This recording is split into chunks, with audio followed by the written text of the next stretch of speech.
A biblical perspective on life, culture and current events. This is 2020 on Vision. Stephen McAlpine is an award-winning Christian author, pastor and national commentator for City Bible Forum. Today, he's going to be talking to us about a resurgence of God talk by people all over the world. Stephen McAlpine, I'd like to welcome you now. Good to be with you. Yeah, thanks for having me. It's always a pleasure, Stephen. Now, we're calling today's topic the resurgence of God talk. Can you tell us what that means? Well, I guess in one sense I'm saying it flies in the face of some of the stats that say church is in decline, that church attendance is in decline. But at the same time, what we're noticing is that over the last 20 years, there was the sense that the new atheist conversation would eventually dull down a lot of the God talk, but we're seeing a resurgence of it, not just among people, friends and things like that, but you're seeing it at a level across social media, across intellectuals, and across pop cultural people as well. There's certainly a sense that the idea that Richard Dawkins said, don't worry, there's probably not a God, so don't worry about your life and get on with it, things and get on with it. That's not happening. Things have changed, and you're starting to see some conversations coming back into the fore, which is a good sign.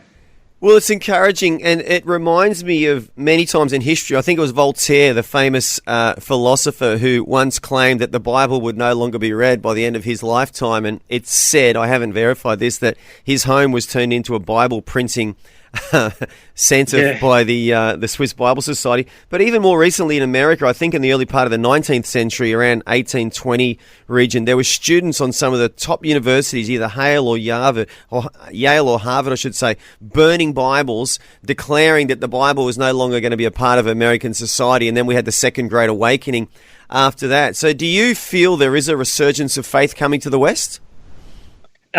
I do, and I guess anecdotally you say that, and as you see things, but as what you pointed out there is that history, when you stretch history out and you look a bit more historically, you go, well, there have been waves, and a narrative that says, well, history is moving in a sort of progressive post-God idea and will become more sort of, there's this great utopian sort of non-religious framework. That's been there all the time. And what I've noticed is that historians, people like Tom Holland, the historian, not Spider-Man. If you're under 30, you're thinking Spider-Man. If you're over 35, you're probably thinking the historian. He's not a Christian, but he says history shows that Christianity changed the world, and there's a resurgence of it. And there's an interest among people like that. What has Christianity done in the world, and what might it continue to do? And if you look at the slice of time we live in now, you might say, well, Christianity's done. But history doesn't show things work out as smoothly as that. Yeah, it's a good point. And, I mean, there's that famous story, and I'm not going to do her name any justice. Ayaan Hirsi Ali. Hirsi Ali, yeah. Please say it the way it's supposed to be said in case she's listening. Ayaan, I'm sorry. Okay, I'm sorry. But you say it, Stephen. How do we say her name? Ayaan Hirsi Ali, yeah. Awesome pronunciation there. Well done. Yep. She's a very famous intellectual around the world. She was Muslim, then she became an atheist, and she was friends with Richard Dawkins. And she had an article not that long ago, a very public article, Why I'm Now a Christian. And her reason wasn't so much that, she'd fallen in love with Jesus. And I'm just being slightly facetious saying that. But she looked at the cultural frame she was living in. She looked at the way the world was put together, and she started to think, Christianity makes sense of this world. I'll start going to church. So she started dipping her toe in that. And she says herself, I'm very early on in that journey. But that's, I guess people come to the gospel and come to Jesus from different perspectives. And if you're an intellectual, a public intellectual, hey, no surprise, God reaches you through intellectual means as well. But if you're someone like Russell Brand, if you think of the flip side of the public intellectual as the public comedian, but he's also a very smart man. And his journey from a bad boy, and he would have called himself the prodigal, has been interesting, where he's much more forming himself towards a perspective of Jesus. Maybe not quite there yet, but he's certainly looking at the cross of Jesus as central to what life's about. Those are conversations that filter down into the rest of culture because they are culturally important people who shape conversations. Yeah, absolutely. I mean, the Russell Brand story is interesting because, as you said, he's very intelligent. I mean, forgetting his faith, I heard him talk about the West recently and just the way society is, and I felt he summarized the modern West in a few short sentences like I've never heard anyone else able to articulate it. I was very drawn to what he was saying. And as you said, I mean, really, the modern world says if you can make money, if you can be famous, if you're a male, you've got a lot of girlfriends, really life should be as good as it can get. And he certainly had all of that, and yet still, like you said, had that void in his heart, and he's found a faith and he's on a journey. And it is, for me, very encouraging. Oh, look, I also think what I like about that kind of character is that the court jester in the days of, the medieval days could get away with saying a lot to the king, that the king wouldn't hear from anyone else. You get head chopped off. But the court jester could say it. And people like Russell Brand, he's the court jester that's going, hey, the emperor's got no clothes, the cultural emperor. What's going on here? And in one sense, he's saying, I've tried it all, I've had it all, and it's left me hollow.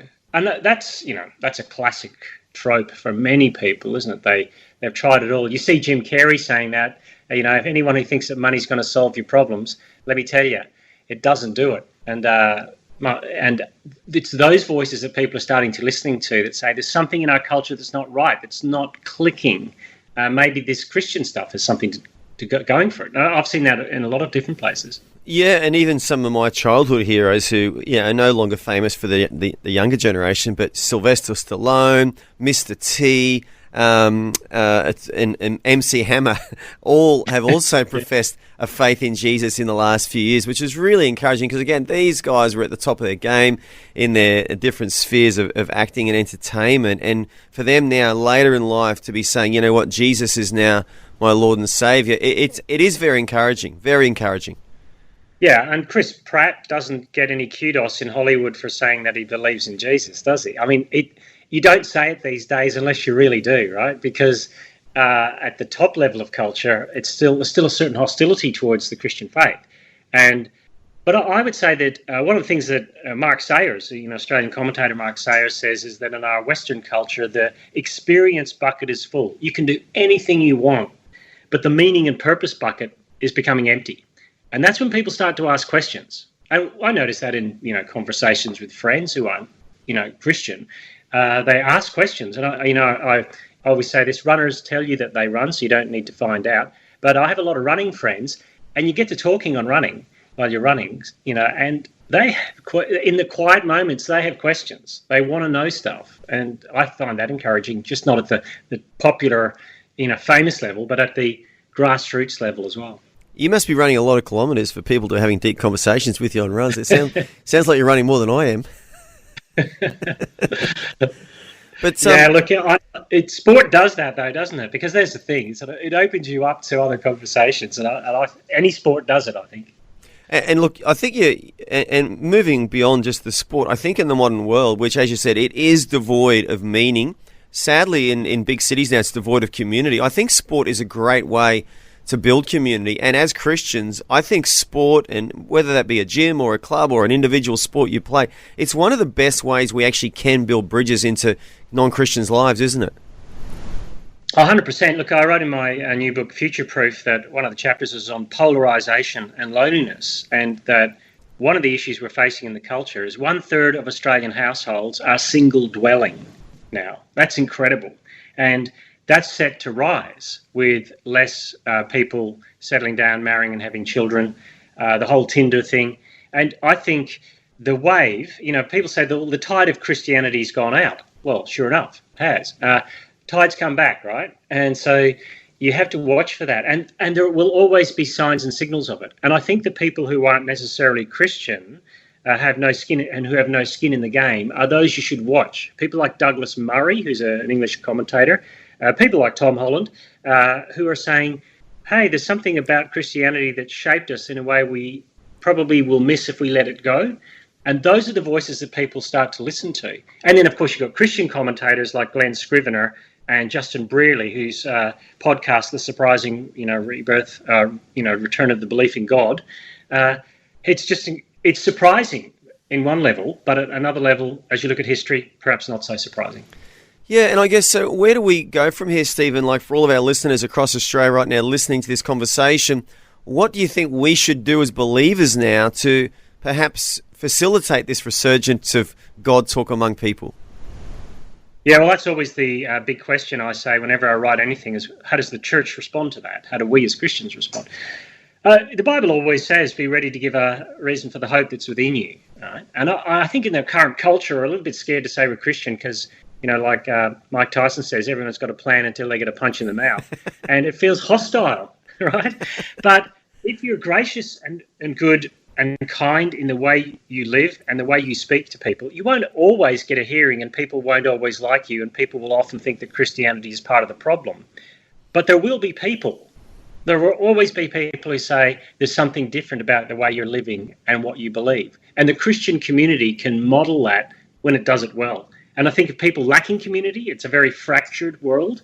When they see that there's a community that is brought together by nothing more and nothing less than who Jesus is, there's diverse people in the Christian community, that's quite compelling in the current climate, I think. And having non-Christian people engage with your Christian friends on a casual basis, that's critical to it, I think. Yeah, 100%. And I from my personal experience, I think, like you said, there's so many lonely people that if we just take someone from work out or a neighbour or someone we come in contact with who's not a believer, have a coffee with them and just listen to them, I don't think there's a lot of non-Christians out there that actually have anyone listen to them because everyone's talking today and no one's listening. And just by being a listener, we can really build bridges into people's worlds, can't we?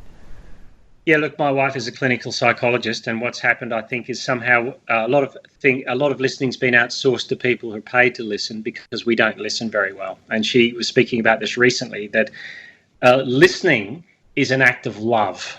To listen, because what we're all doing is waiting for you to shut up so I can say my next thing, right? And I'm guilty, Your Honour, because I'm like that. And my wife's telling me that actually listening is an act of love, and to do that for people who are hurting or asking questions is very compelling. And to be a good listener is something that God wants Christians to be. And one of the things I'd say is that often our apologetics was, in the past as Christians, has been, I've got answers for you now.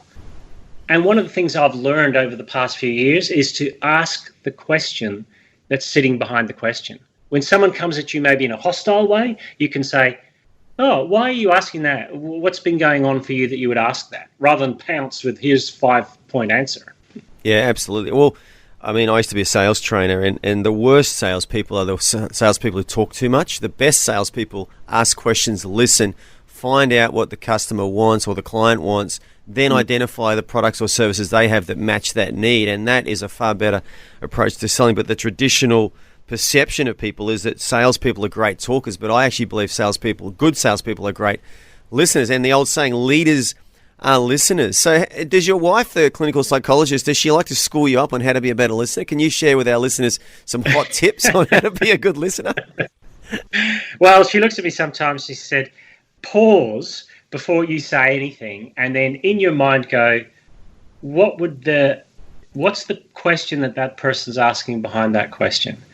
And she said, this is interesting because she used it as an example. I have a twin brother, and he knew Sir George Martin, the producer of the Beatles, right? And this is a few years ago, before Sir George died. And he said one of the interesting things about Sir George Martin was he was the most famous person who would ever come into any room, but he was interested in you. And part of listening, the first thing is that you're interested in that other person. And that you can come out of a room where someone has listened to you and say, that person was really smart, they had lots of good things to say, and you realize, actually, they asked me more stuff. And I think as Christians, we get nervous because of Christianity, the spot it's in, and we start to gabble. And I think, just dial it back. God's with you in this moment.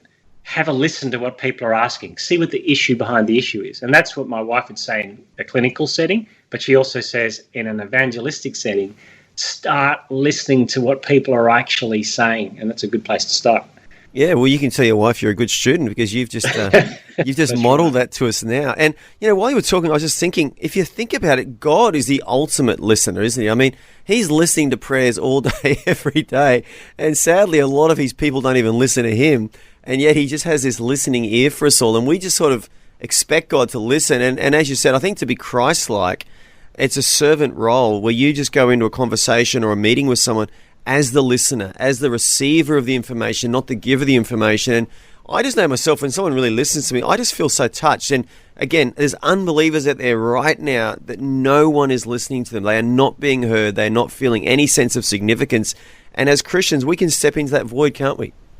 Yeah, we can. And look, the church network I'm involved with has got a program called Taste and See, which is like 4 gospel meals, going through the Bible in 4 different meals. And people are signing up to it and asking lots of questions and wanting to know stuff. And I think it's in a place where you can have food together and share, where you're not necessarily in a position of power, but you're in the position where you're all seated at the table. Tables are good places for listening. There are also places where we risk listening because, shouting over the top of each other. But when Christians can get together with other people who are not, and they start to have table fellowship, I think it's a good place for listening.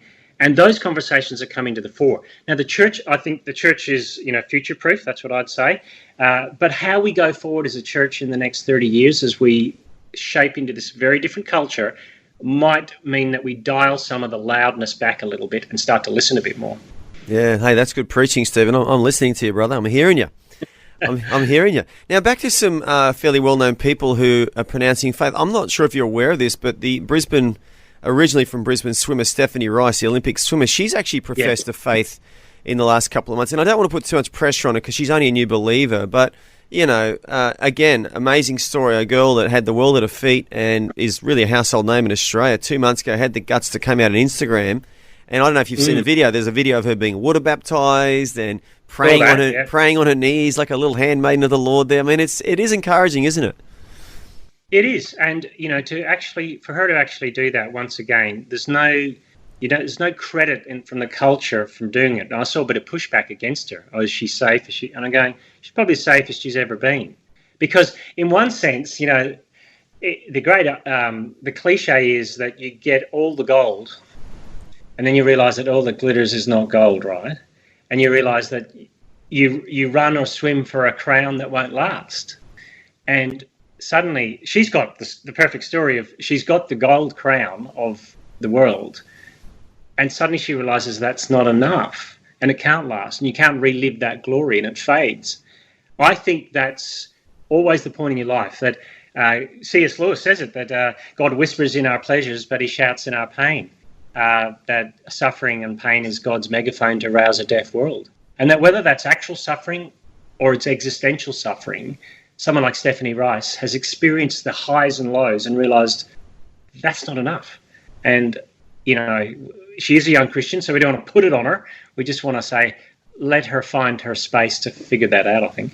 Yeah, and let her grow in her faith. But just going back to your earlier points about culture and how there's a resurgence of God talk, do you think also this should encourage us as believers to pray for the Western world, for God to really shake up the world and bring his gospel to the forefront again? Well, if we don't pray, what we're saying is all the power is in us to try and shape and change everything. But it's actually not. And God is delighted to answer the prayers that he wants to see answered, right? He wants to see people saved. And perhaps we haven't prayed as we ought. And perhaps we've just gotten angry or frustrated or despairing about the culture. But God looks at it like Nineveh. Here's people that don't know the right hand from their left.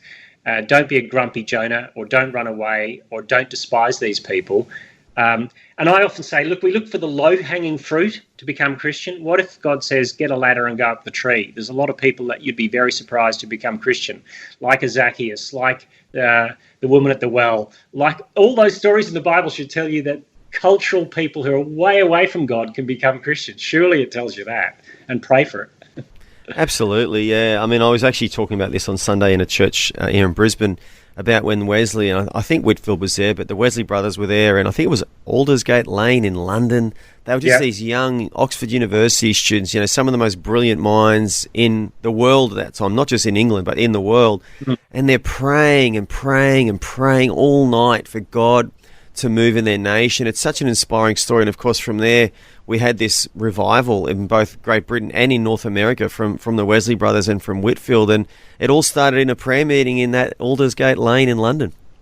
Yeah, and I say, pray for one person in your sphere and see what happens. And, add in everyone else who you don't know. But start doing that and start to see what happens. Because in one sense, what I say is I put on my glasses and I go, put on your Arnie Terminator 2 glasses when he goes into a place and he scans the room to see where people are at, I go, just do that. Walk around and go, I wonder what's going on in that person's life. Could I pray for them? And just sort of scan it.